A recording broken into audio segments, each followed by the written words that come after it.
Welcome back to another episode of The Comics Conspiracy. Episode 9. Oh my god, the world's gonna end! Oh, the world's gonna end! Wait, Brock, the world ended an hour and a half ago. We were recording on Saturday, daylight to normal, because I've been getting ready for a little convention here in San Jose. But yes, the world has ended an hour and a half ago. Brock, we are now in the Rapture. Congratulations. Oh. Yes, didn't you see? Didn't you notice? No, it doesn't feel any fucking different. Oh, okay. Well, maybe they just forgot to carry the 1. The Rapture is actually 3011, not 2011. Yeah, Damn you, Family Radio. I know. Talk comics. Don't talk that. Well, talking about the end of the world and crazy people predicting the end of the world, I mean, it's no different than comics, mostly. Yeah, this is true. It's the apocalypse. We're not here to talk about the end of the world. We're here to talk about the end of the world. No, we want to make fun of... in comics. Uh-oh. Yeah. Because, I mean, there's always big world-ending events in comics. Yeah, so. crisis. I expected the anti-monitor wave was just going to, like, wash over America. I'd be okay with the world ending if the anti-monitor was on the other side of that. Yeah. So, or the anti-matter wave, I'm sorry. And the anti-monitor was just on the other side. And if I had superpowers like Superboy Prime, and then I could become Superboy Prime, and then all would be good in the world. So I'd be happy. You'd want to be Superboy Prime? I could be whiny a little bit. I post on forums. A little bit?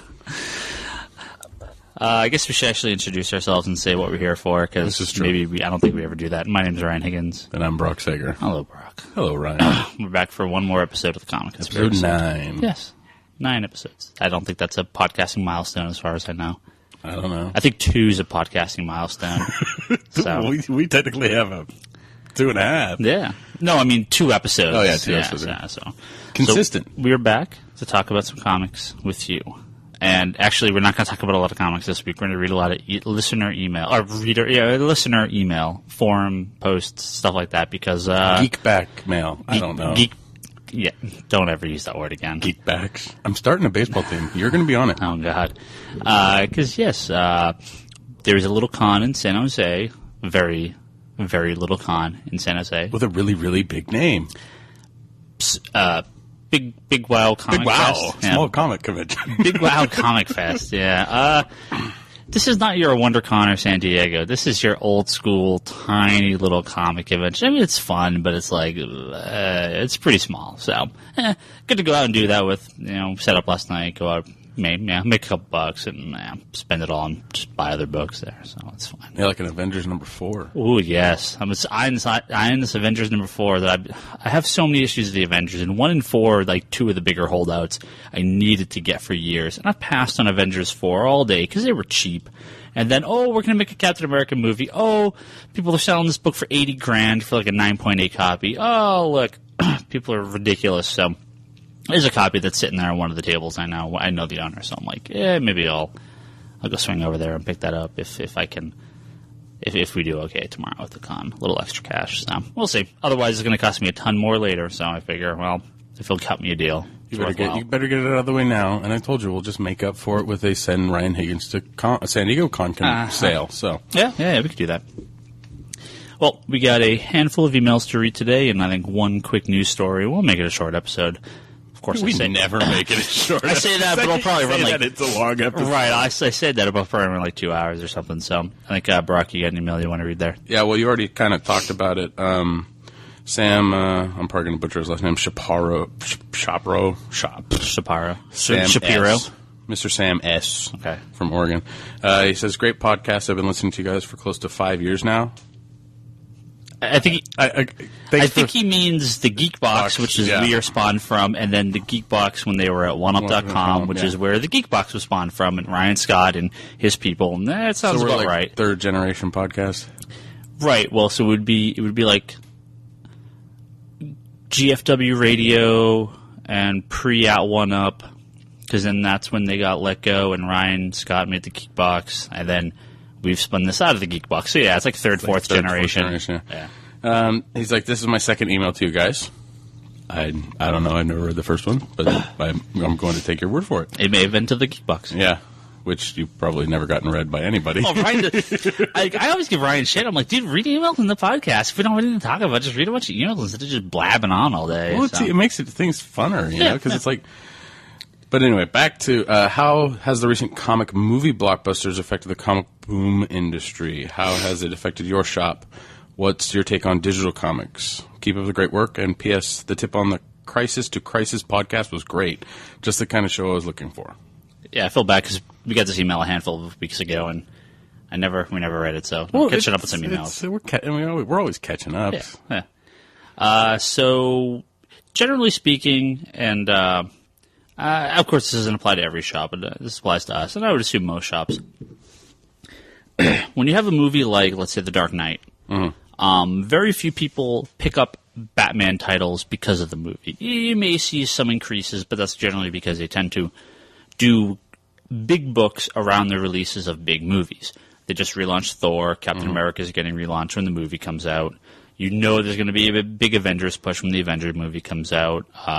Obviously, a big push with Green Lantern stuff now that the Green Lantern movie's out.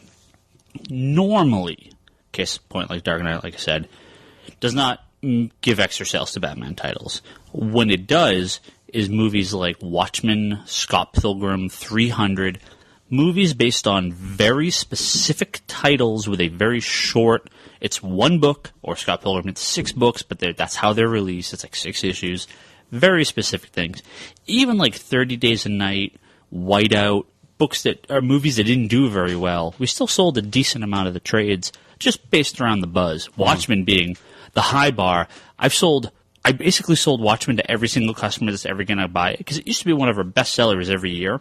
It's actually not even on our charts anymore. I think because we literally sold it to every customer that walked in for 6 months before the movie came out, and now literally everyone in the world has this book. So there's no one's buying it anymore. Our sales have dropped on Watchmen tremendously.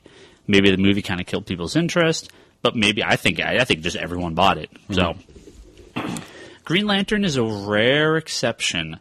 Maybe it's just because we push it a lot here at the store, but I have sold so many Green Lantern trades, but it's a push by DC to get people to pick up the books before the movie, which usually, like Marvel's tactic has been, and Brock, I mean, you see this every week when we put the books out, the slew of Captain America and Thor bullshit miniseries by no-name creators that are nothing, that are like just nothing books that I ordered 3 copies of, right? I mean, how many of those? There was like 2 or 3 Captain America books and Thor books a week for a while. Yeah, it was.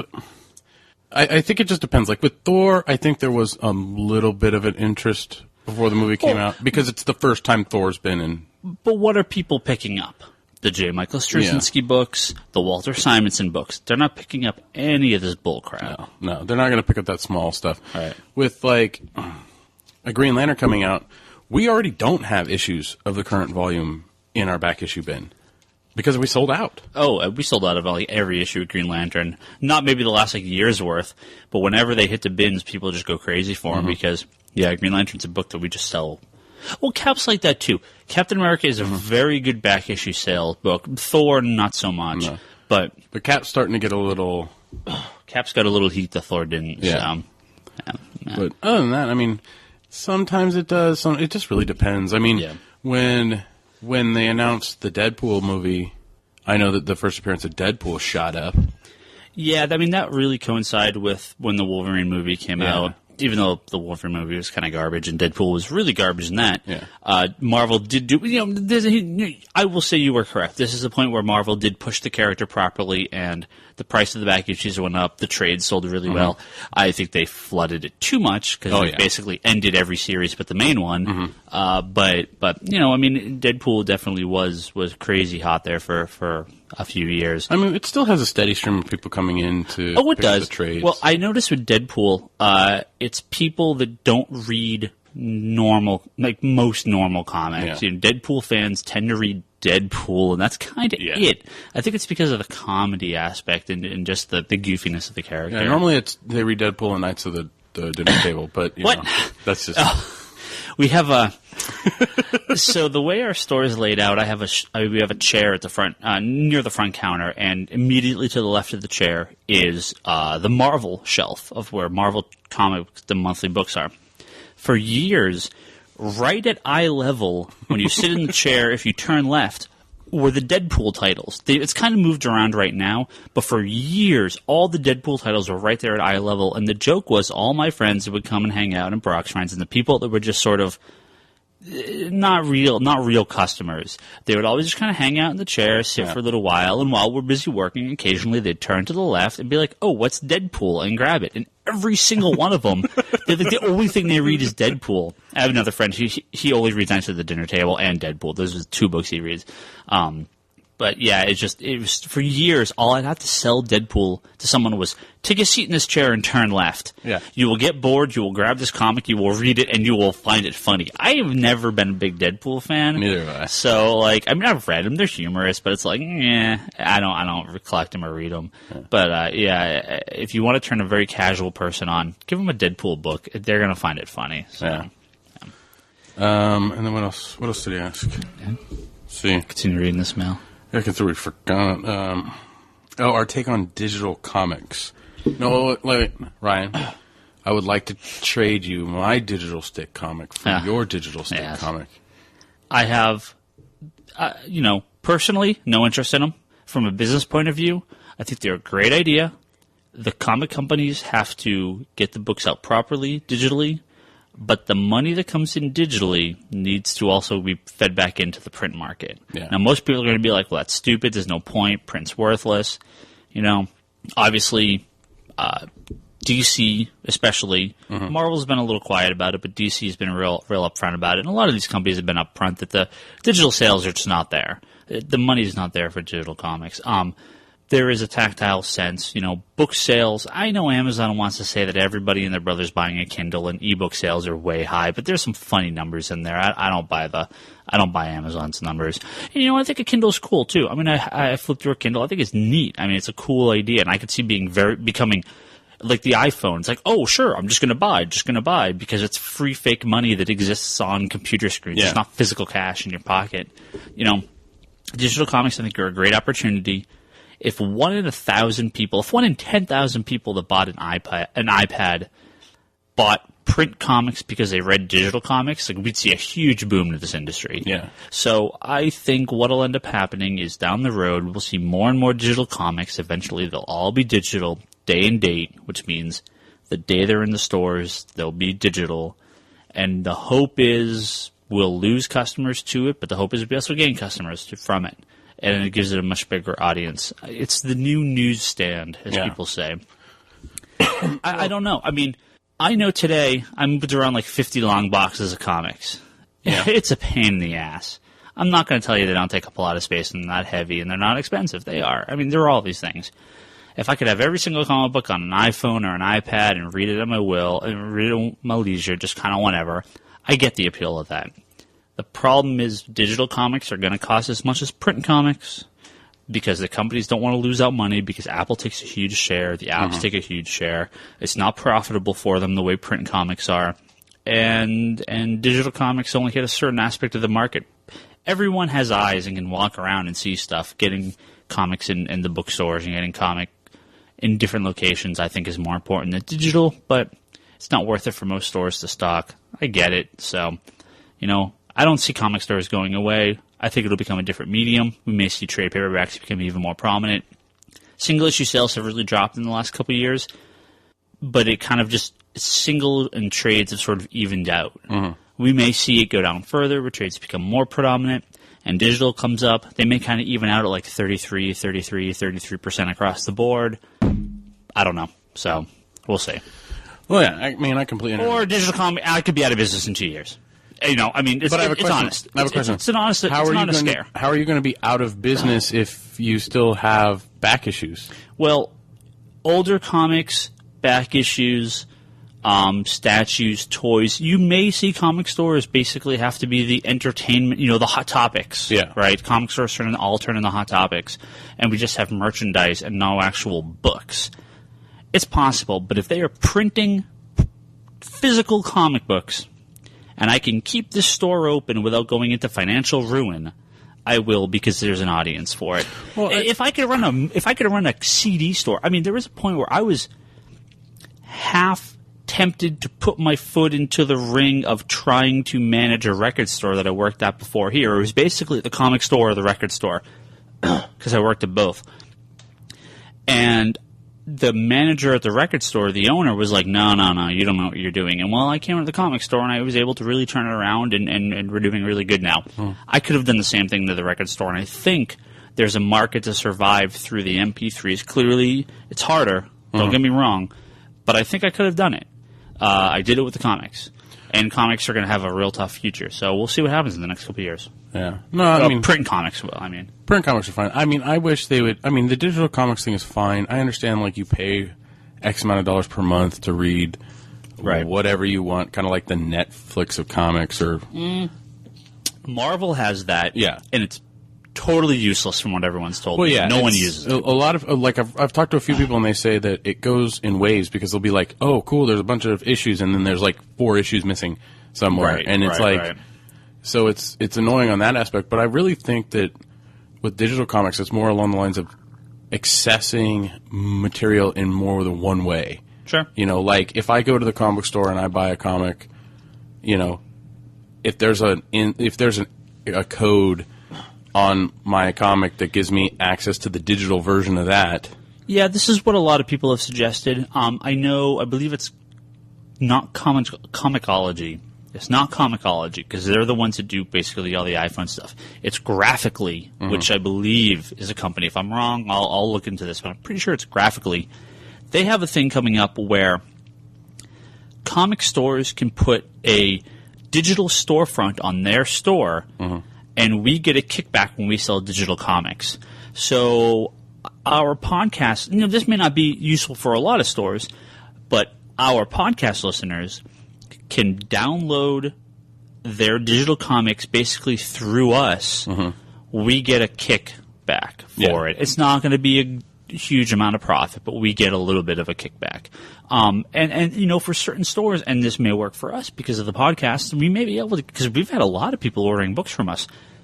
Clearly, I'd rather sell them the physical books because the profit margin is better there for us, and I prefer to support the physical comics. But if there's a market there for pure digital books who have no interest in the physical models, and I can make a nickel every time I sell one to someone, sure, I'll do that. That's fine. And, that little extra cash will allow me to carry more stuff in the store. And hence what you're telling the industry to do. Yeah. Is that the money comes into digital, pump it back into print. Right. And some people may consider that a losing prospect, but it depends on how the industry handles it. If tomorrow 95% of the market is digital, I get not doing it. But right now it's 1%, less than 1%. Clearly, this will increase as time goes on. But 2010, digital comics represented less than 1% of the market. That is not, and that does nothing, right? Even 10%, okay, you're starting to get there, but that's tenfold from where they are now. Is it going to happen overnight? It would have happened with the release. When the iPad, not iPad, not iPhone, the iPod. When the iPod came out, MP3s were a hit less than 12 months. Yeah. When iTunes came out, it was immediate as far as industry goes. It was fast. Yeah. There's been no standard for comics yet, so we'll have to see when that comes out. I still want print. Yeah, I still like holding a comic, smelling a comic, throwing it across the room when it's a piece of shit, and not breaking a piece of equipment. Yeah. Well, there's that too, right? There's a lot of stuff. A lot of the stuff is count-based, so if you download a comic, you kind of own it forever, and you can always re-download it. But I try to never say always, and you never say never, and you never say always, because who knows what can happen in the future. And sure, you can destroy a print comic just like you can destroy a digital comic, but site goes down, you suddenly can't get your comics anymore. Subscription models aren't valid because Apple takes way too much of a cut of subscription prices. Yeah. So you're when Apple takes 30% and the app takes 30%, that's basically what Marvel and DC are making on the print comics. Is about 30 to 40%. So there's no way they're going to take a smaller cut than that. And if it's not profitable, why would they release them at 99 cents? Yeah. It's not worth it for them. Or $1.99. They're going to be $2.99 or $3.99 because the unit sales aren't there. So boring. Let's move on to something more exciting. Boring insider baseball. Okay, you want something more exciting? You want to hear my Irish accent? Oh shit. Dia Grit. Dude, you're making fun of people. Dia Gwit. No, Dia. This is Gwit. He gave me a pronunciation. Nice. Dia Gwit. That's Irish for hello. Oh, nice. I will take Is that Irish or Gaelic? As Irish Gaelic. I think there's some crossover there. As 1/4 Irish, I accept that this is how you say Irish for hello. This is from Roger O'Sullivan, my terrible Irish accent. Roger, I'm so sorry. I won't even... No, go for it. Make it entertaining, because we just bored the crap out of these people. Have you been on the Geek Box recently when Adam Fitch was on? We have a pair of twins who are on the Geek Box, Adam and Andrew, and they've not been on at the same time. No, they should be. And Adam was on, and he's the master of bad foreign accents. Yeah, I think I've heard him do a couple. So yes, I'll add that to the bad foreign accent impersonation. Long email, but let me get to the major points. It says, hello from your first, to my knowledge, Irish listener. Probably correct. Congrats on the awesome podcast. Thank you. It is easily the best podcast I've ever listened to. Oh, best comics podcast I've ever listened to. Sorry, let's not get crazy. Getting a little carried away there, pal. Right. I got into comics 2 years ago after buying Second Stage Turbine Blade by Claudio Sanchez, the singer of Coheed and Cambria. I felt so bad. It was so bad I felt I owed it to myself in the medium of comics to try something better, so I bought Mouse and have been hooked since. Well, that's better. This is actually a way I've seen a lot. There's actually about 3 talking points I want to get into this email, because he brings up some good subjects. Just like the comic movies, I've seen so many people get in the comics through things like the Coheed and Cambria comics. This guy's written a fair amount of stuff. There was a book based around... I'm kind of blank on the name of the band now. Well, there's been a lot of music-based comics out there. Even back in the 70s when Kiss had comics. It's based on a band? Yeah. It was Belle and Sebastian. Oh, Belle and Sebastian. Yeah, Belle and Sebastian. That's who it is. They had a series of comics based on them. God, even Switchblade Symphony, this old goth band I used to like a lot. They were based out of San Francisco. They had a comic come out through Avatar back when they were doing like porn stuff mostly. Right, Rob Zombie's done a handful of comics. He just wrote one for Image that ended fairly recently. A bit of an untapped market. I mean, there's a lot of crossover potential. Oh, of course, the guy from Umbrella Academy too. Which I'm not familiar with. I know Isn't it 30 Seconds to Mars? No. I'm totally spazzing on the name of the band he's in. But yeah, I know he did a lot of. He's a very popular musician. So there's all this stuff. It's actually a really good way to get in the comics. There's a lot of musicians that are really big comic fans. So he continues. I'm a major DC fan and didn't care much for Marvel until I bought Civil War. I couldn't put it down and read it in one sitting. So I was wondering if you could recommend any Marvel comics of a similar caliber for me to check out. He likes dark stories like Watchmen. He likes Alan Moore and Jeff Loeb, but he hates the Hulk and Fantastic Four. Okay. Well, Marvel recommendations, right? Sure, of course. There's plenty of good Marvel recommendations. Hold on, I gotta think. Oh, shut up. Well, Civil War, I mean, we've talked about these books a handful of times. Civil War is part of a big series of crossover events from Marvel that ran from about 2005 basically to current. Yeah, this is when Marvel execs were arguing whether to stay Marvel or go DC. Or go Disney. Go Disney, yeah. So it's you get Avengers Disassembled, which is Brian Michael Bendis, blowing up the Avengers. She's in the House of M, which is I like the House of M. The No More Mutants, Scarlet Witch basically destroys the world, alternate reality. Into Civil War, which is what you read. That's followed up by World War Hulk, which is a big Hulk comes back to Earth. Hulk. Well, I'm just saying, but as far as the crossovers go. As far as crossovers, but if you're talking about good books, Planet Hulk would be... Planet Hulk was the prelude to World War Hulk, which would be better to read. They kick the Hulk off Earth, he goes to the savage warlike race, comes back to Earth during World War Hulk, kicks everyone's butt, and is defeated in the end, Express. Spoiler alert. That's followed by Secret Invasion, which you have a bunch of... you have a whole group of Skrulls, who are the shapeshifters, that basically taken over the Earth. That's followed by Siege, which is Norman Osborn, who's Marvel's big Lex Luthor, basically.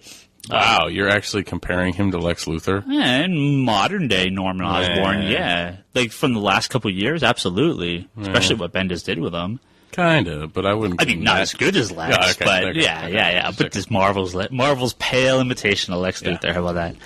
And what's that followed up by? Siege is the end of Norman Osborn's reign, and then it goes into the Chaos War. Wow. Fear Itself is the next one. We'll ignore a bunch of that. Right, and that goes into Heroes Reborn, or the Heroic Age, which is they relaunch a bunch of titles, and then into Fear Itself, which is the newest crossover. So those are your big beats for Marvel crossovers. Some are better than others, but if you like Civil War, you may want to check those out. I mean, obviously, it's written by Mark Miller. I did like Ultimates Volume 1, which he wrote, which is the Ultimate Avengers. Wow. I did. Oh, I do. I'm not going to say I don't like Mark Miller love on this episode. Yeah. Ultimates Volume 1 is good. Yeah, it's good. 2 is okay. It's not as great as 1. It ends badly. Yeah, it ends badly. And basically everything after that is horrible. Avoid with utmost precaution. Just avoid. No, why are you giving Ultimates them precaution? 3, just say avoid it, period. Avoid Ultimatum. Avoid Ultimate Avengers. They're all really terrible. Yeah. But Ultimates 1 and 2, I'll give them a pass. 1's good, 2's fine. So after that, just avoid them. So yeah, Marvel titles. I mean, a lot of people like the space stuff, which is we've talked about that. The Infinity stuff. You're talking big stuff. Yeah, you can always go back to. You can go old school. You can go Secret Wars. Yeah, Secret Wars. I haven't read it, but any of those. Marvel's released a lot of the big X-Men crossovers, which many of those are very dark. Executioner Song, Extinction Agenda, Dark Phoenix Saga, a little old school, Messiah but I mean, Complex. Yeah, that's more recent, but yeah, it's still darker. But those are still dark. Yeah, I mean, X-Men have had a lot of real dark stories, so I mean, you have lots of options. Let's see. He continues, and this is actually another interesting point here. I was also interested in whether normal bookshops sell many comics in America, because I personally do most of my shopping in Waterstones and Eastons. They are similar to Barnes & Noble.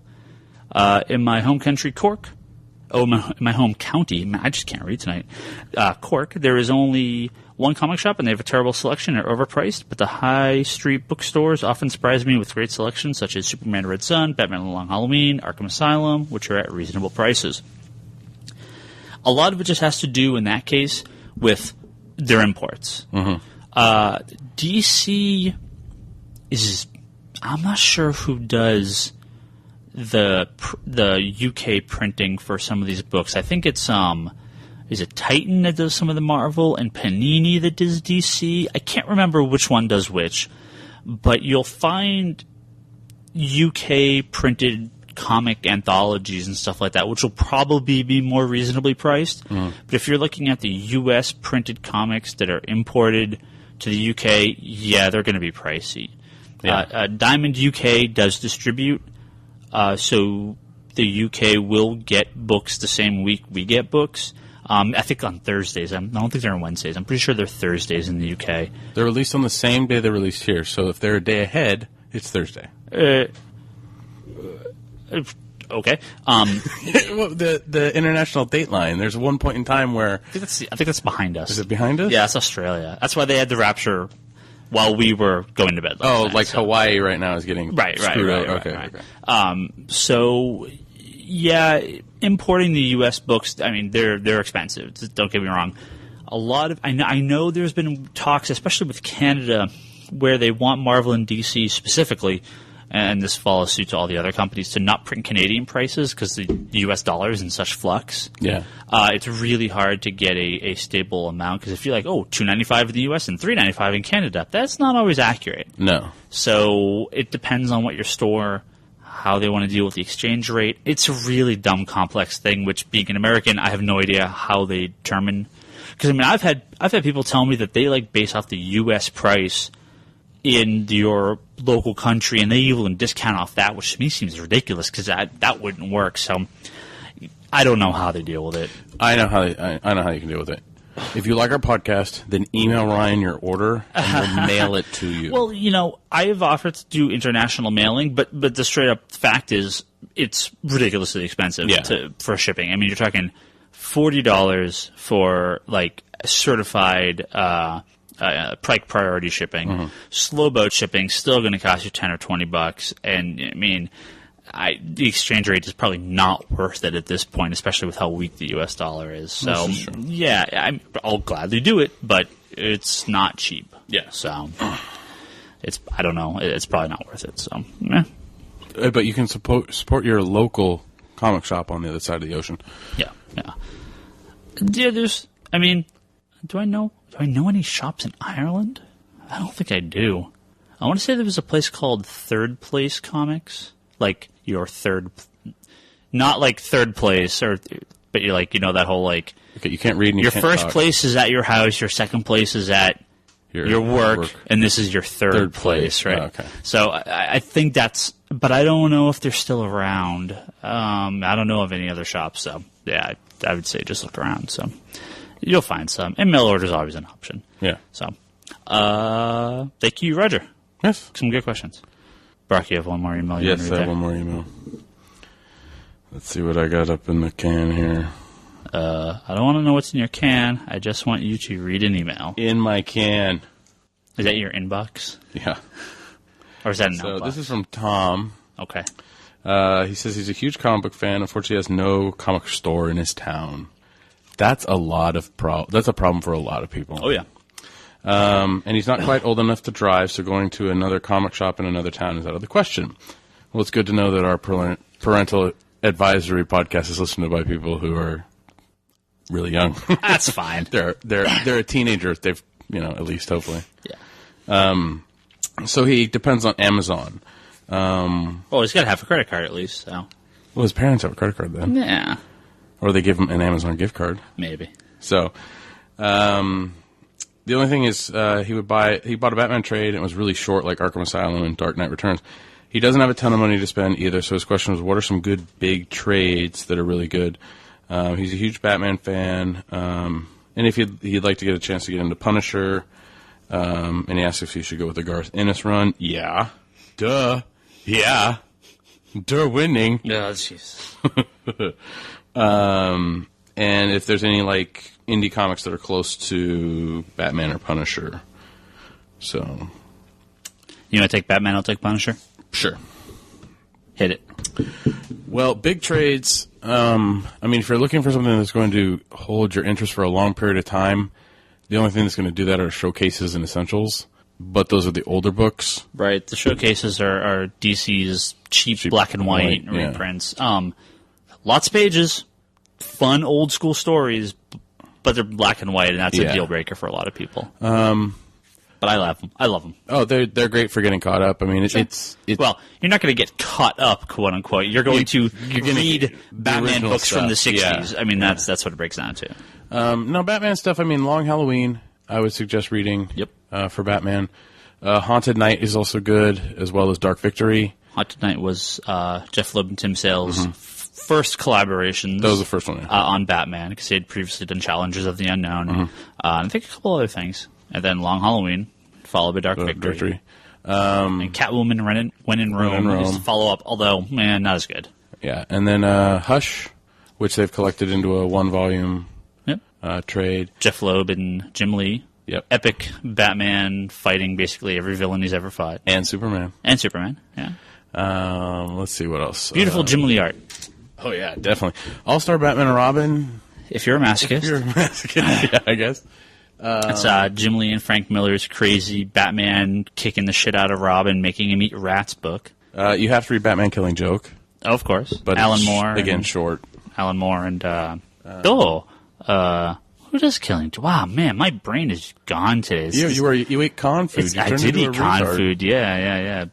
It's Alan Moore and Brian Boland. Yeah. That's kind of a little one-shot, though. I mean, there's a handful of other trades that are really good. Batman's one of those ones that's just, there's so many good stories that, you can kind of just... Can't forget Dark Knight Returns. Well, he already mentioned it in the... Oh, okay. You can't forget Grant Morrison's Batman. Starting with... Well, there's how many of them? Not that many. Batman and Son. Followed by Black Glove. Resurrection of Ra's al Ghul, although you don't have to read that. R.I.P. Yeah. Final Crisis. Yeah. Battle for the Cowl, not Grant Morrison, but you probably still want to read that. What? Batman and Robin, volumes 1, 2, and 3. Yeah. Return to Bruce Wayne. Yeah. Now Batman Inc. Yeah, but there's that. He's been writing the book since 2005, so it's a lot of books. But it's kind of one of those things where it's a jumping on point would be Batman and Son. not necessarily. If you liked it, keep going. Sure. If not, Absolutely. then you know there's plenty of other stuff like No Man's Land or. Well, and the great thing about Batman 2 is you have things like JLA Tower of Babel, which Yeah. is a Batman story. You have 15 years of Birds of Prey, Nightwing, Robin, Gotham Central. Gotham City Sirens. Gotham Central is fantastic, Oh, yes, too, by it the is. way. You mentioned it on the podcast, I believe. You want to give them... It's basically like the Batman NYPD Blue of the Batman universe. It follows it follows a couple detectives in Gotham City Police Department, and Batman shows up occasionally, and so does Robin. Yeah. And very very occasionally. But it's really, really good. Yeah, it's about the cops. Yeah, it's about it's the cops, and Gordon's in it a little bit, but it's a really, really good crime mystery kind of story. Lots of pre-question Renee Montoya too, as well as Spectre. Guy before it became the Spectre. It's in a lot of that. So not Jim Corrigan, the other guy. Oh, I don't remember his name. Yeah, there's a lot of good stuff out there. Yeah. I mean, the Joker hardcover. Yeah, Brian Azzarello. Yeah, that was really, really good. Just Batman pretty much is. I mean, you really can't go wrong grabbing just about any Batman trade at the end of the day. Yeah. Because so many are out of like a main continuity. So well, Batman's always been that character that every story is kind of its own story. A lot of it is. Yeah. You know, where it's like we're in Gotham City and Batman's being a detective and scaring the crap out of thugs. So wherever it happens is wherever it happens. But yeah, there's a lot of good material out there. Now, size-wise, I think is what he's concerned about, though. Because he was disappointed kind of in the length of Arkham Asylum and the length of Dark Knight Returns. But there's not really... Arkham Asylum's pretty short comparatively. Yeah, but I mean, there's the only thing that's really long for Batman is Long Halloween. Long Halloween, Hush. Hush is 12 issues, Yeah, Hush 13 is 12 issues. It's a long run. And that's longer than Arkham. Yeah. They're doing there's 2 volumes out right now called Under the Hood. Judd Winnick bringing back Jason Todd, the second Robin, as the Red Hood, which is what the animated movie was based on. There's actually going to be a collected volume of that, so both volumes are going to be in one trade paperback, so that should be out by the end of the year. I'm really going to recommend Birds of Prey, although Batman's not in a lot of it, especially the Gail Simone stuff. Yeah. Birds of Prey is Oracle, who's the original Batgirl, Black Canary, Huntress, and a handful of other mostly female characters, although Blue Beetle was in it for a while. Black Canary. I said Black Canary, yeah. They've had a handful of other What's that chick's They've had a name? handful of male characters in it. What's that chick's name? Blackhawk? Lady Blackhawk. Lady Blackhawk. She's awesome. Catwoman was in a few issues. Power Girl was in a few issues. I mean, Wonder Woman, Lois Lane. I mean, they've pulled every woman in the DC universe into the book. Fantastic book. Which, by the way, that poster is awesome.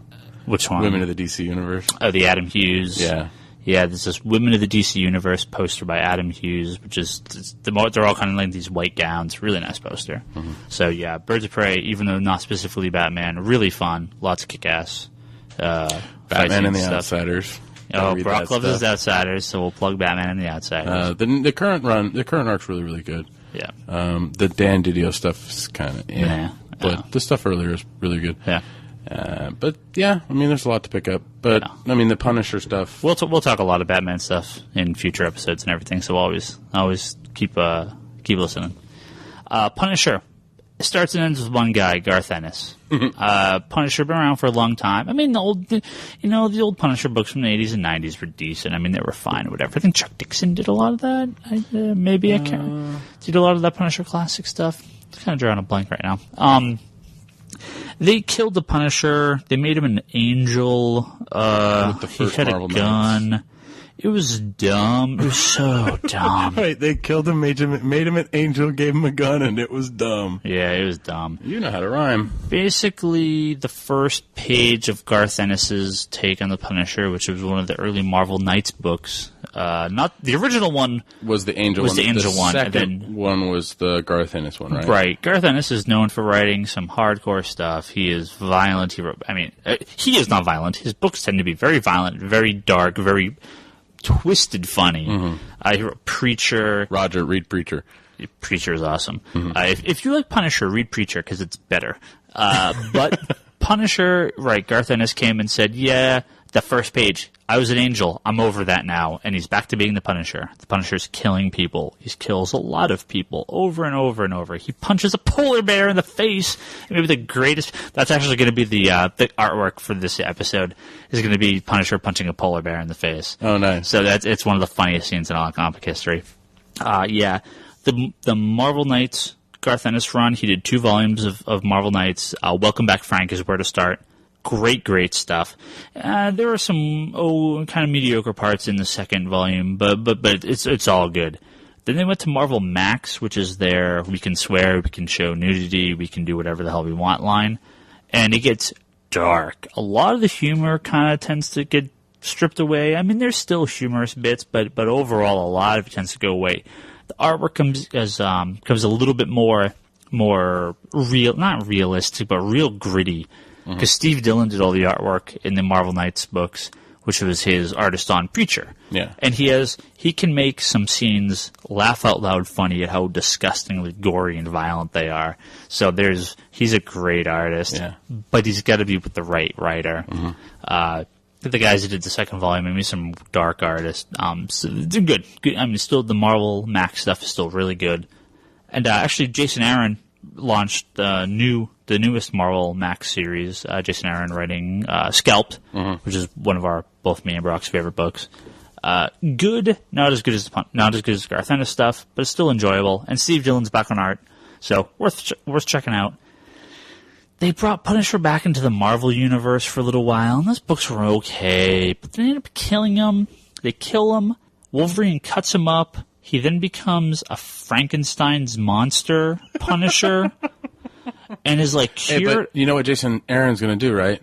Oh, I was Frankencastle. I got over that. Yeah, basically, he gets over it like off panel, like it's just the most stupidest. Like, what the hell was Marvel thinking with this book? Like, oh, this Punisher character we brought back, and we're going to bring back into the regular Marvel universe, and it's going to be kind of serious? No, he's now a Frankenstein monster, and he's fighting like werewolves and shit. What?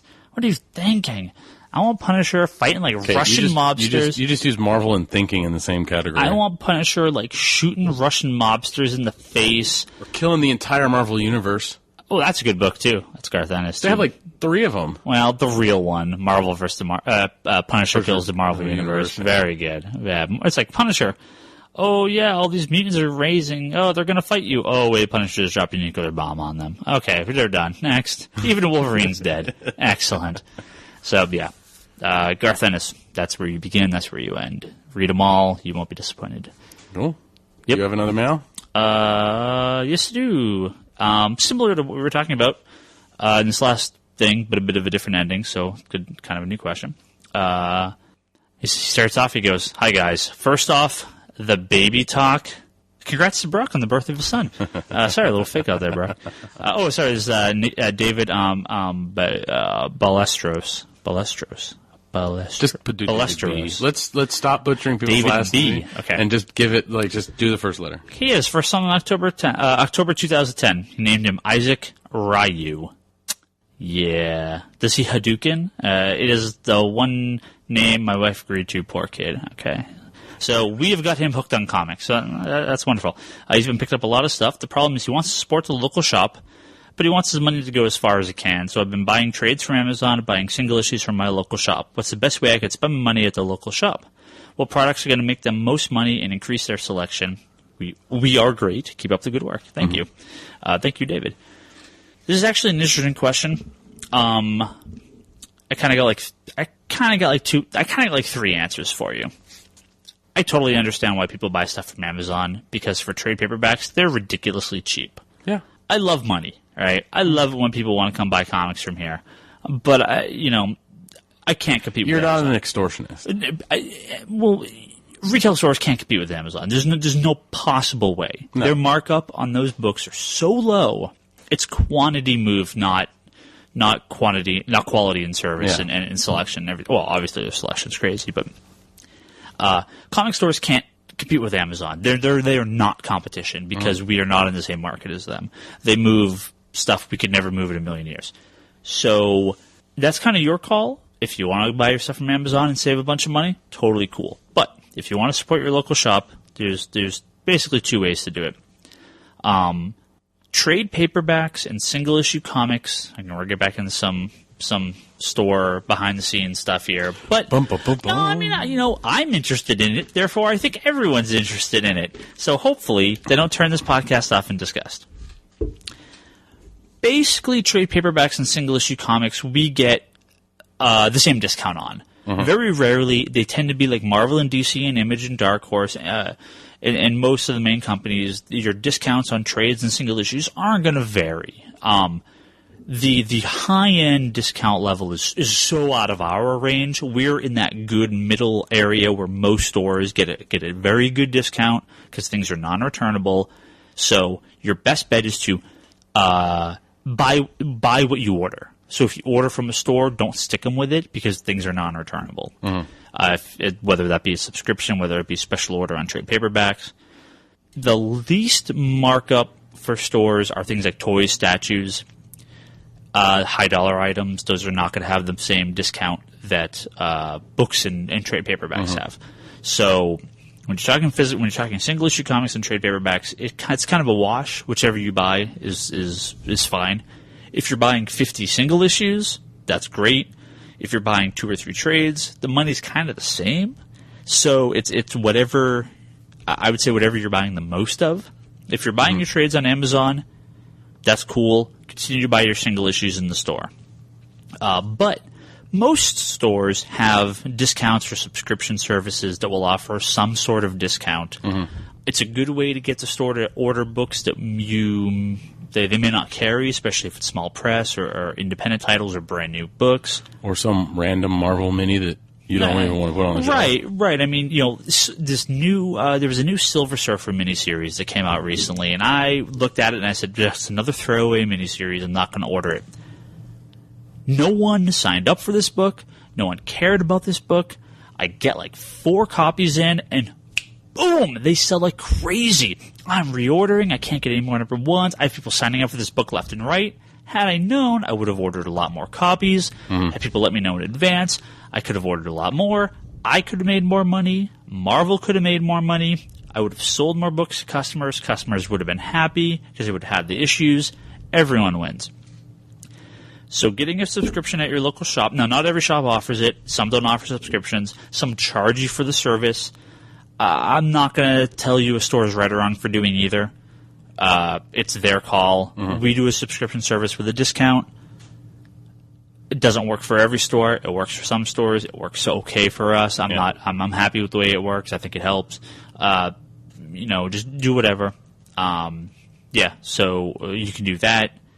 Obviously, stores are going to make more dollars off trade paperbacks because they're higher priced. So when you buy a $30 trade, they're pulling in about $15 on that. If you buy a $3 comic, they're pulling in $1.50. Yeah. So the percent's generally the same, but the dollar amount is clearly higher on the trades. But when you can buy a $30 trade paperback on Amazon for $21, no shipping cost, no tax, or less, $17.99 or something like that. Oh yeah. I can't fault people for doing it. Mm-hmm. Money's tight. Things are expensive. Don't get me wrong. Comic shops, I'm going to go out on a limb and say most of them don't care what you order from Amazon because you're not the customer shops are going after as far as that market goes. Yeah. A lot of trade paperback sales for us tend to sell to regular subscribers and casual walking people to just pick something up off the shelf. Whereas the single issues are for the real hardcore people. Yeah. Amazon, I assume if you're a hardcore trade paperback collector, you're getting them on Amazon. You're getting them on Deep Discount Comic Book Service, which does mail order. You're getting them other mail order places, maybe Lone Star Comics or Midtown Comics, that do pretty. Some of them do pretty heavy discounting. So, well, Midtown's doing 25% right now. Are they doing a sale right now? Yeah. Hardcore, I think DC trades or something. I don't know. Yeah. So, there are lots of options. As far as your to get back to your very simple question, I'm taking 20 minutes to answer.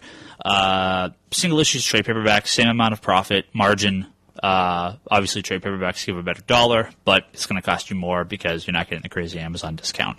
The reason places like Amazon and Barnes & Noble and places like that don't discount magazines and comic books is because their markup on those is terribly small, and I'm assuming if Amazon carried single issues, it'd be the same thing because they're fully returnable.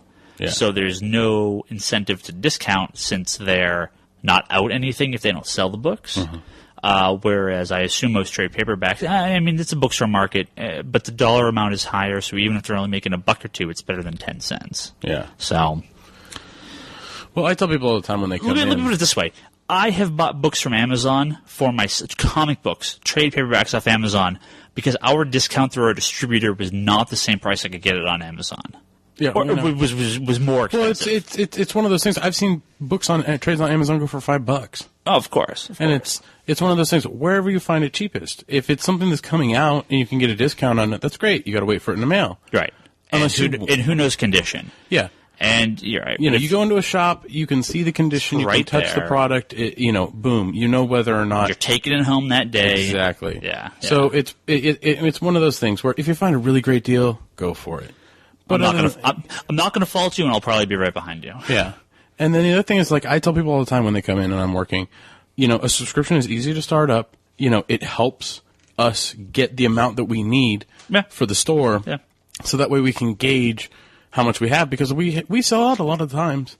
Like, we sold out a Dark Knight #1, and you can't reorder it. Numbers of times. And it's one of those things where if we had more of a subscriber base, more subscribers want this, it's obviously going to be something that more people are going to want, so you're going to bump your orders a little bit. Yeah. But again, it's the one problem that's there is subscribers don't maintain their subscription list like they should, where it's trimming the fat here, trimming the fat here. I'll tell you. I mean, our number, we have about 120 subscribers monthly for monthly comic books.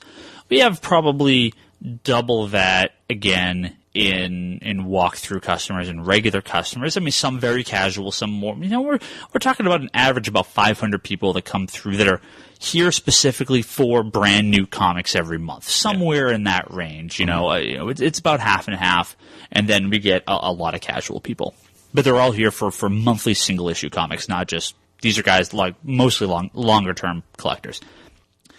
I sell about 25 or 30 previews in a month, so that's even for the subscribers. You're talking 1 in 5 subscribers get a previews book, and previews the monthly book that comes out every month. It's our order form. It's what's coming out in a few months. Yeah. Of those 25 or 30 copies we sell, I get like 4 people that order from them on a consistent basis. So you're talking like less than 1% of our subscribers tell us what to order specifically for them on a month-to-month basis. Or I'm sorry, less than 1% of our regular customers. Yeah. That doesn't include very random customers. That doesn't include like special orders. I mean, so it's a crapshoot. When I order a book, I mean, you have to play this game for a long time in order to really get a grasp of it. And I think I do okay, and I still blow it all the time. Mm-hmm. So it's like, man, Green Hornet. Yeah, I couldn't cut my orders on that fast enough because the books are shipping like 6 months late. So yeah, I mean, there are just some times where it's impossible and you just don't know. But yeah, I mean, if I had 50, 60, 70 people saying, yes, I want this book, I mean, I may have only ordered 15 or 20 copies of it and it's sold out, and they don't know that it came out, or they missed it, and since they missed it, they don't want it anymore, and since they don't want it, it's like there's money being left on the table from everyone. It's like, yeah. I mean, no, to all my subscribers that listen to this, don't make me feel like I'm forcing you into this, into bringing in a previous order form. But if you see something being solicited, if you see it advertisement, if you see it in comic shop news, if you see it on Newsarama, just be like, hey, Ryan, or hey, local comic shop guy, put this on my list. Because if you come in Wednesday and there's a line of people out the door and they're all looking for this book, I'm going to be sold out of it. Yeah. It's better for you, it's better for me, it's better for the companies, it's better for comics in general. Pre-order, pre-order, pre-order. Well, and the thing is when you're a subscriber, it's not necessarily that you're looking at... If you subscribe to Batman, you don't need to tell them... They don't need to tell you to reorder Batman you already have that number. But if Batman Gates of Gotham is coming out... Batman Gates of Gotham is a perfect example of a book that just came out this last week. Fucking good. Written by Scott. I haven't even read my copy. I fucking read it. Because it's fucking good. Written by Scott Snyder. Scott Snyder, who's a current writer on Detective Comics. This was solicited. He wrote American Vampire as well. American Vampire as well. And he's also a top 10 bestseller novelist. Nice.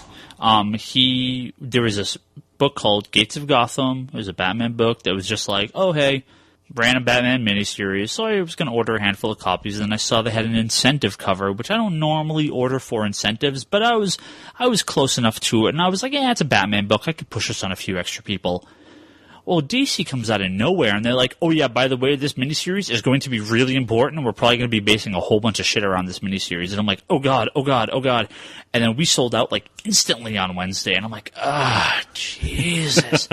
And that's a little bit on DC not pimping it fast enough. But I ended up with one person that asked for the book. I gave it to everyone that gets Detective Comics, which was about half our order. We sold every single person that walked in the door Wednesday grabbed a copy. The first 20 people that walked in grabbed a copy off the shelf, and they're gone. Yeah. We're talking 11:30. This book was sold out. Yeah. Unfortunately, I have another big handful coming from DC. Thank God DC does really good on restock. Dude, I reordered every issue of The Flash. They're up to issue 12. Yeah. They have them all in stock. Nice. That's awesome. Yeah. I can't even order like one Marvel book that came out last week. No, you can get the second print. Oh, well, yeah. I can order first prints of every issue of The Flash currently. That's awesome. So good on you, DC, for keeping stock on books like that. So, yeah, pre-order. Just maintain your list. Maintain your list. Make sure that you're aware of what's going on. If there's something coming out and you're interested, even if it's a trade that you're interested in. Like, I had a guy come in on Thursday and ask for a trade, and so I put it down on his. I gave you the note for it, and I told him it'll be in his box. He's all cool. Yeah. There's a lot of stuff like that. It's and if you want the big dollars to go to the store and not Amazon, trade paperbacks are the way to go. Again, I understand, but if it's buying singles, hey, you can do that too.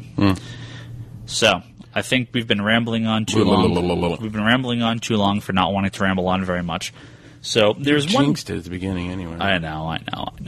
We're just so inquisitive in this. We like to talk so much. No one listens to us anyway. No. So we are going to make this fast because I don't want to talk about this very much. But this is the one big news story from this week, and you don't want to talk about it, which is the biggest non-news story of all time. But we have to talk about it because it's what everyone else is talking about. The big dumb story from this week is DC. American Comic Book Company. Yeah. They publish Superman and Batman. Familiar with these guys. Yeah. They have a comic book that just came out called Flashpoint. We reviewed it a couple episodes. Well, we talked about it a couple episodes ago. We talked about it last episode. Right. Whenever that was. I don't know what I had for breakfast this morning, so. Con food. Well, yeah.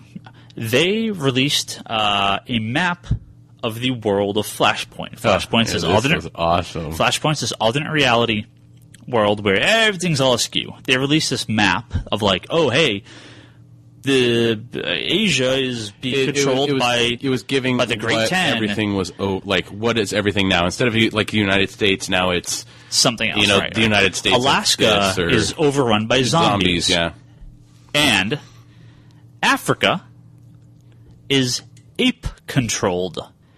The continent of Africa is controlled by apes. Apes or gorillas? Apes. Apes. It says apes. So, now to any regular rational human being that's a fan of comic books that is aware of the DC universe, there's a Flash character named Gorilla Grodd. He's a villain. Yes. Right. He's an ape. Who lives in Africa, okay? In Gorilla City. Right. He's always trying to take over Gorilla City, which is a city in Africa. Controlled by gorillas and apes. Wow. Right. Because apes fucking concept. Apes and gorillas are native to Africa. Really? The Congo? Right. Gorillas? Right. Gorillas in the fucking mist? Jeez. So this ape named Gorilla Grodd is trying to take over this ape city named Gorilla City. And it's a mini-series in Flashpoint. So Gorilla Grodd has taken over Gorilla City and has now controlled all of Africa through his ape armies. If you've ever been on the internet, you notice how people like to jump to stupid conclusions very quickly. Stupid conclusions. Fucking dumb, racist, bullshit drama conclusions. So that Africa is being controlled by apes is being called by various internet pundits racist. Now, maybe this is that South Park thing. I know, Brock, you're not a fan of South Park. There was a great episode, there's a character named Token Black on the episode, right? Token, right? Token Black, yeah. Where he was mad at the other character. And the whole thing was they're like, oh, no, I understand. And he's like, no, you don't understand. And the resolution of this was, I get it, I don't get it. Right? That makes sense? Somewhat, yeah. The characters in South Park who are all white are like, look, I get it, I don't get it. Yeah. We can't understand the problems the way you can because you're black, we're white. There are inherent differences. There's a difference. Yeah. So I get it, I don't get it. Right. So I'll fully admit to this. This, however, is just let it out. I'm wincing in just like, really. We're going to do this? You're really going to do this? No. And it gets better because there's an Asian capital. Oh. In Asia. So not only are people mad that Gorilla Grodd has taken over... And Gorilla Grodd, by the way, is a black gorilla because all gorillas are white or brown. I don't know. Every gorilla I've seen is black hair. Yeah, I mean, there's like these random albino gorillas or something like that. I don't know. I mean, the Asian capital is in Asia, but the Great 10 who are Asian, like... Is it Great 10? Yeah. Great 10, yeah. It's like... no, isn't it 12 in this new universe, though? Oh, maybe in the new one, you're right. I think in the new universe Great 10 in the main universe. It's like... If anyone is not catching on to what we're trying to say here, is that people are finding that the word ape is a derogatory comment towards black people in Africa, in Native Africans, and that they are saying that Gorilla Grodd is racist because he's an ape and apes control Africa. Again, I get it, I don't get it, but my brain is melting that people are really doing this and getting really mad about this. They're really doing this. Like, I don't think anyone... I have to assume no one thinks, oh, DC's full of, like, conscious racists, right? And most of the comments have been like, oh, this is just some, like, poor choice of words, like there's, like, it's not a conscious thing. To me, it's not anything. No, it's not. Gorilla Grodd is a gorilla from like the 1950s who is a Flash villain who lives in Africa and who takes over African Gorilla City and is now trying to take over all of Africa, or succeeds in this point. Yeah. This has been his plan for 50 years, is to take over Africa. It's like, this is not... you guys are fighting the wrong fight here. Now, Rich Johnson on Bleeding Cool News, Brock, you may find this interesting. Mm-hmm. He does a column that looks at the breakdown of race and gender within the writers, staff, and editorial at comic book companies. It's mostly white men that work at these companies. And this is something he's trying to be like, hey, look, it's seriously like 90% white men that work at these companies. Yeah. He breaks down these numbers about on a monthly basis to see who's working on what books. I think it's just trying to get people mad. But I understand what he's doing, and it's an interesting number. Yeah, what is that thing, that law they passed? I think you're thinking of like you're talking about affirmative action. Affirmative action. He's like doing the affirmative action. He's giving the numbers for it. It's not exactly the same thing, but I mean, it's interesting to see what he's doing, and I can see where possibly if there was a larger number of African American people working within DC, some of them may have called a comment on this and said, hey, But at the same point, it's like, this is fiction. This is not meant to offend. I really think people are really reaching for straws here, really grasping at straws. I have my 5 reasons. What are your 5 reasons? Oh, I posted these. Oh, okay. You can go check them out. But okay. It's on my blog. Number 1. So if you hate Brock's 5 reasons, don't blame me. Blame Brock. Yeah, exactly. So what? Exactly. I'll kill you. So this is what I got from that article. All right. 1, DC is not racist. 2, fanboys have way too much time on their hands now, and they don't have to go shop for their porn out in the real world. Stream, beat it, repeat. 3, people are stupid, and this is a given, though. And 4, the internet sucks yet again. And 5, DC is not racist. Yeah. It's people's filters. It's you and me have this filter where it's if we see something just obviously racist, we're like, oh shit. Right. But if we see something that's funny, like my buddy, I went and visited my friend Mac in Michigan. He's black. Okay. Right. And we were in Ann Arbor. We were walking down, right, and we head down the street, and there's a liquor store on a street named White. Okay. And it's the White Market. Okay. Right? Because of the street. Yeah. So him and I take a funny picture where he's standing in front of it going, what the hell? Yeah. Right? Yeah. But it's the White Market on White Street. It's one of those things where it's completely and utterly asinine. They're not pointing it out that way that it's that. Right, so the question here is he mad or did he laugh? No, he laughed. And that's fine. Yeah. I don't like unintentional racism in this case where people are making the point. I'm like, I kind of laugh and roll my eyes, and I'm like, oh God, people really. But the fact that people were getting really mad was like, okay, like really, you need to just take a look, and if you think was this today? That was over during the week. During the week, maybe it's because they knew the apocalypse was coming and they really wanted to get mad about something. Yeah. I think it's just people fishing for drama. Well, I think, racism is a very hard thing to talk about because obviously people are going to have very strong opinions on it, and maybe we'll probably get a bunch of hate mail for this because we're just a bunch of white guys. Hate mail. Yeah, we don't get mail. People seem to like us. We need hate mail, so let's talk about racism. And why we're racist. Yeah, okay. Hey, I am not racist. I hate everybody equally. Exactly. Everybody is stupid until I get to know you. Perfect. Just like George Carlin said. You can tell within 5 minutes whether or not somebody's full of shit. Yeah, you can. Be like, oh, wait. Yeah, you're full of shit. I think there are. You know what? And I'm going to go out and say, sure. I think there are probably too many white men working in comic books, and there are so many white male characters. People have accused Jeff Johns of being a racist because he brought back Barry Allen and and Hal Jordan. Jesus, man, my brain really is going today. And the new JLA are going to be all white. Well, you have an alien and an Amazon and a Martian. It's like, but they're all white. Like, come on. Well, this is the thing. Comics were written originally in a pretty much predominantly all white industry. Well, what's funny about comics is that I find it maybe a little funny that so many accusations of racism are thrown on the comic industry, considering it has such a high Jewish population. Yeah, really. All the original comic creators were all Jewish because they couldn't get work in regular comic strips, or they couldn't get work in animation, and they all had to go to the ghetto that was comic books at the time. It was really poor work. They got paid nothing.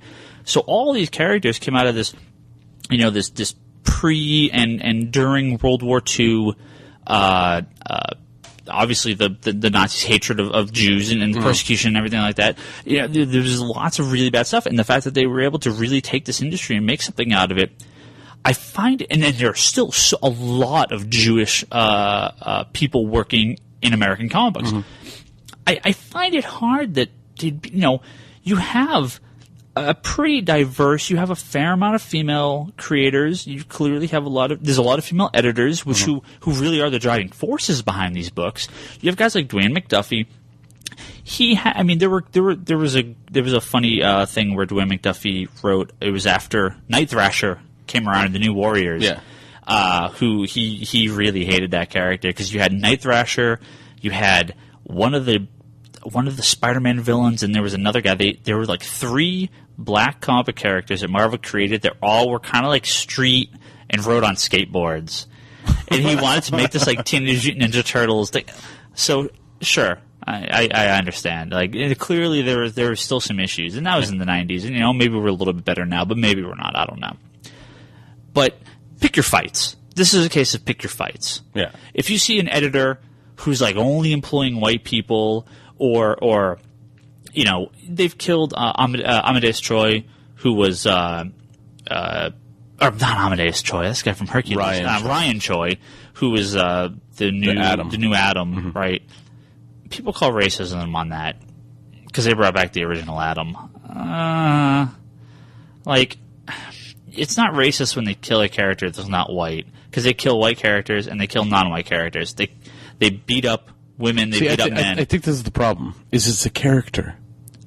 Yeah, I mean... The description doesn't come before. It's a character. Right, no, but I mean, don't get me wrong. You can be heavily racist and write it through this fiction, but I think it's accidental, or it's not. It's definitely not. It's extremely non-intentional, which I'm going to say doesn't bother me.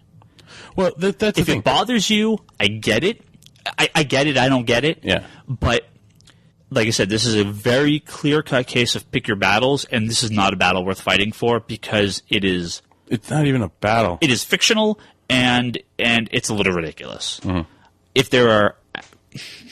God, we're going to get so much hate mail for this episode. Surely no one's going to listen to us after this episode. You really shouldn't talk about race relations on this podcast. Hey, what about when they used Kike and Wolverine, right? Well, that's... Yeah. Okay, there. Perfect example. Perfect example. Of driving up the price of a comic book. Well, a letterer in Wolverine. Now, I don't remember the whole backstory to this, whether it was intentional, whether it was a misprint, what the deal was. But Sabretooth, was it Wolverine to Sabretooth, or was it Sabretooth to Wolverine? Sabretooth to Wolverine. Yeah, he called him a kike. Yeah. In a printed issue of Wolverine. This was a huge... This is a battle worth fighting for. An editor should have caught that. Whoever wrote that... I mean, I get a misprint. I get a mistype. But... I can now totally understand if that person was fired. I don't know what the whole conclusion to that story was, but this was this is a thing worth fighting for. And I'll totally give Dwayne McDuffie in this case I'll have to look and see what the name he called them, but like these three black characters all street and ride around in skateboards and stuff like that. That's a battle worth fighting for. Yeah, it's a good thing Night Thrower got rid of that skateboard. Yeah, it was. Yeah, it was really stupid. Oh wait, is that racist? I don't mind. Gay? No. That's something else. Oh, yeah. Don't be prejudiced. Don't be hateful. Please don't send us rainbow hate mail. Yeah. Now, bro. So I believe those are battles that are actually worth fighting for. Well, I mean, the thing is it's a direct use of a derogatory term in a comic book that shouldn't even have it in it. Now, if it was in the Marvel Max line, I can understand because that's more of a open medium to say what you want. I mean, you're reading through 100 bullets, most of the time it's like ghetto this and the N-word that and you know what I really hate is being a white guy and not being able to say the N-word in a normal casual conversation of an explanation, where it's just talking about it. Let's not dig our hole any deeper. Dig it deeper. Yeah. I remember Mark Waid had an issue of his Captain America run edited to hell by Marvel because it was the Red Skull's origin, and guess what? It was all about how great the Nazis are. Well, yeah. But it's because it's from the Red Skull's point of view.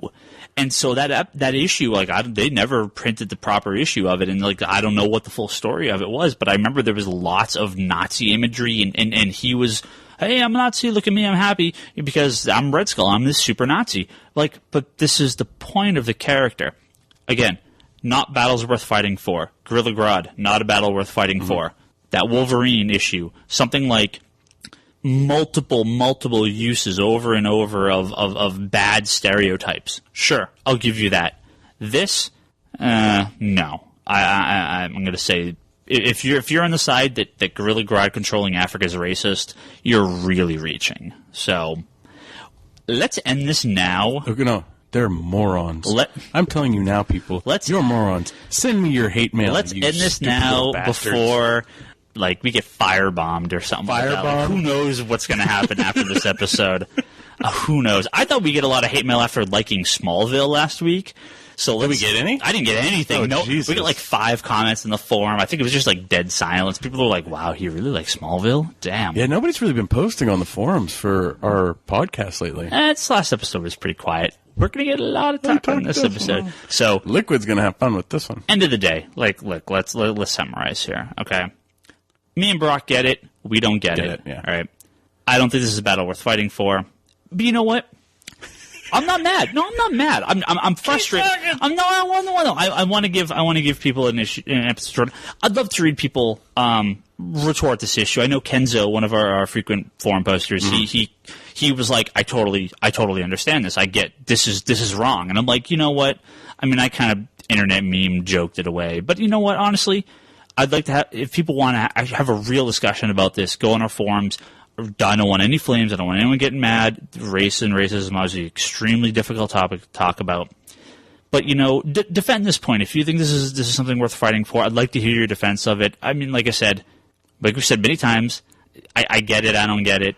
And if that's the case, then that's the case.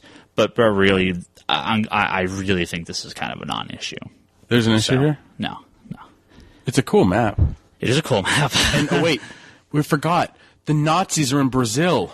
Yeah. Are the Brazilians speaking German now, or are we doing Spanish? You have like, you Spanish. know, if I was a Sarah Palin follower, I'd be mad that all of Alaska is zombie. People? They're all zombies. Which doesn't make any sense because technically it's cold and they would just freeze. Well, in that case, they're just ripping off 30 Days a Night. Yeah. So it's like, I thought 30 Days a Night was vampires. Yeah, but it's all undead. Whatever. Vampires are undead too. Yeah, but they're not zombies. Well, it's all the same. No, it's not. Close enough. You watched Twilight. You should know it's not all the same. I wish I was a zombie after watching Twilight. Yeah, exactly. I was a zombie after watching Twilight. You were a zombie watching Twilight. Yeah, that's true. That's true. Okay. Anyway. Everyone needs to pick up a copy of DMZ number 65. Is this your bonus pick of the week? Yeah, well, that's not bonus pick of the week. I'm just telling them they need to buy this. We're going to plug this. Let's get this over with because I want to go make sure I have proper security outside my house and store so people don't throw rocks through my window or mail me anthrax or something like that. Maybe I'll completely edit this podcast down and take that whole last section out, but now I'll leave it up because I like putting my foot in my mouth constantly. So it's fun. It's fun. It's fine. So anyway, it's all fun. Everyone needs to go out and pick. Death threats are totally Jesus fine. Christ. You're not going to get death threats. Go ahead. Everyone go out and pick up a copy of DMZ issue 65 because yours truly, Mr. Brock Sager, got a letter published in the back. Excellent. It's a fanboy letter. Everyone said it. Oh, it's just a fanboy letter. Well, they're stopping the series at 72, so they only have one more story arc to go, so what the heck am I going to ask them anyway? Sure. So check it out. Little store plug in there, too. Store plug, Comic Conspiracy. Buy stuff from us, please. I love shipping stuff out. Some listeners have gotten some personalized cards in there. Uh-oh. Yeah, I personalized it. This was packed by Rody Brock. Nice. If it's damaged, it's due to the United States Postal Service. Okay, so we are already way over our longest episode. Okay, so random comic pick of the week. Go. Which is actually a comic book. It's really, really good once you can get it out. So is DMZ a random comic pick of the week? No. Okay, issue 65 is a random comic pick of the week? No, it's not. It's a random plug of the week. Oh, random plug of the week, huh?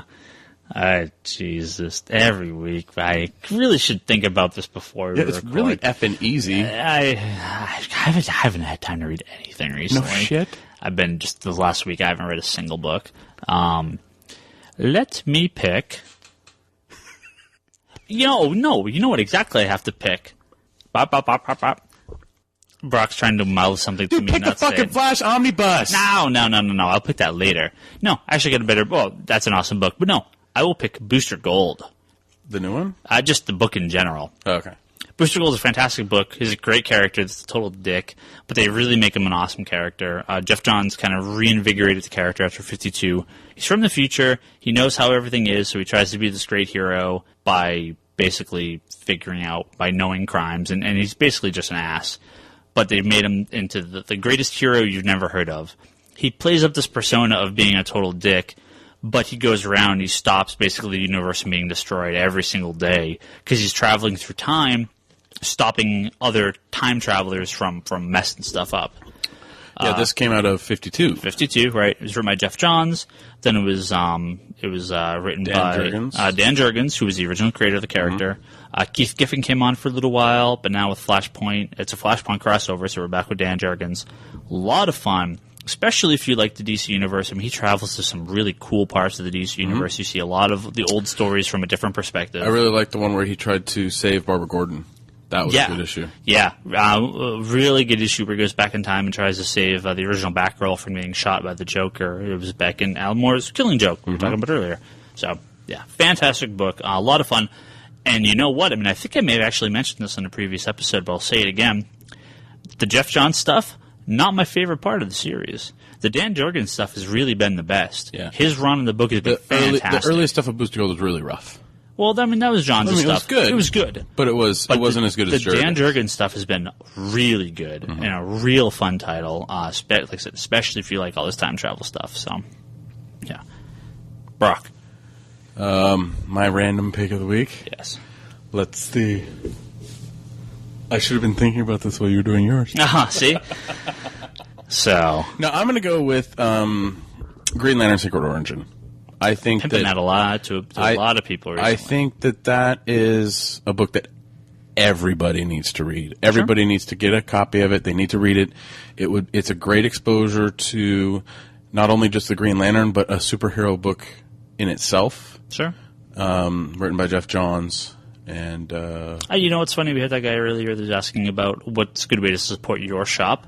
Green Lantern Secret Origin is actually a great way to do that. It was sold to a lot of stores if they wanted to participate in it on a consignment. Mm-hmm. So basically, we have the books for free from DC right now, and we don't have to pay for it for way down till well after the movie comes out.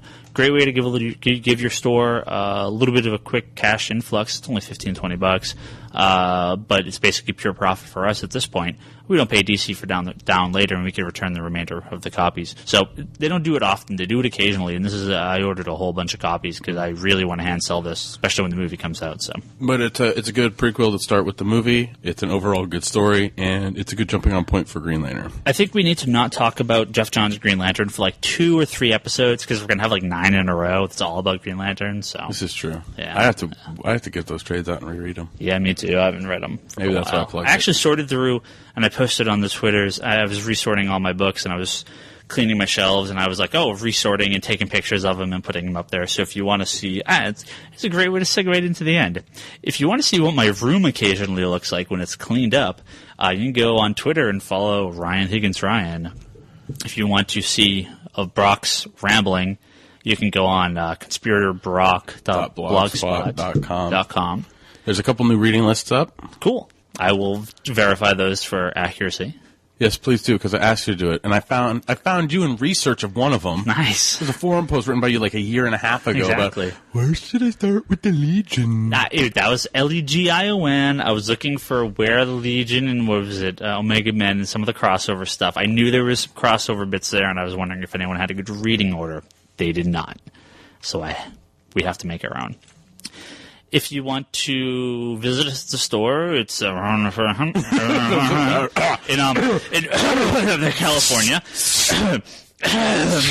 California. You can reach us at the phone number is our email address is always no. Our email address is thecomicconspiracy@geekbox.net. I'm really gonna end the podcast. I really put my foot in my mouth. I'm going to go back and edit some of this stuff. No, don't edit it. It's not quite as bad. It's not bad because you know why it's not bad. It's because I get it, but I don't get it. Yeah, that's why it's not bad. I just want people to love and just so much happiness. And I hate everyone. I want you to know. I'm seeing is like Higgins morph into a hippie. I hate seeing fanboys get so pissed off, and it's like why? Because it points out how stupid Superboy Prime is. But it's such a waste of energy. It is a waste of energy. If we were the power battery on Oa, fanboys would be spewing yellow or red energy everywhere right now. Okay, like constantly, and I hate it. Is that geeky enough for you? I don't even know what the hell you're talking about. If we were, okay. I get it, but I don't get it. Okay, cool. Jesus. If you want to scream at us and tell us how racist we are, you can go on geekbox.net and go on forums.geekbox.net. Hit us up on the forums, or go on geekbox.net. That's at the www. The World Wide Web, period. Geekbox, period, net. And you can leave us some comments on there. We need to hire some guy just to do our outro stuff, because you butcher at least 1 to 2 things every time we try to get out of here. Butcher everything. You can follow us on the Facebooks and the Twitters. The Facebooks? And the internets, and send us emails, and come visit the shop, and Do everything that we tell you to do. Come firebomb the shop, take shots at us, throw rocks through the windows. But if you throw rocks through the windows, please be nice enough to leave us a sheet and some plywood and some shoe polish so we can write, yes, I assure you we're open. Yeah. Thank you. If you're going to do enough damage, at least make sure the insurance is going to cover it, unlike the last guy. Because he was just shy of that insurance mark, and I'm like, damn, out of pocket. So, maybe we'll have to tell that story someday of the guy that broke our window. That's not much of a story. He broke our window. I think the story was more of you calling me as, like, the blood cleanup guy. I just thought it was funny because he stole magic cards from us. That's a story for next week. We'll tell the story next week. We're going to go now. We're at an hour and a half. Let's get this podcast done with. We will talk to everyone next week. Assuming we survive the rapture.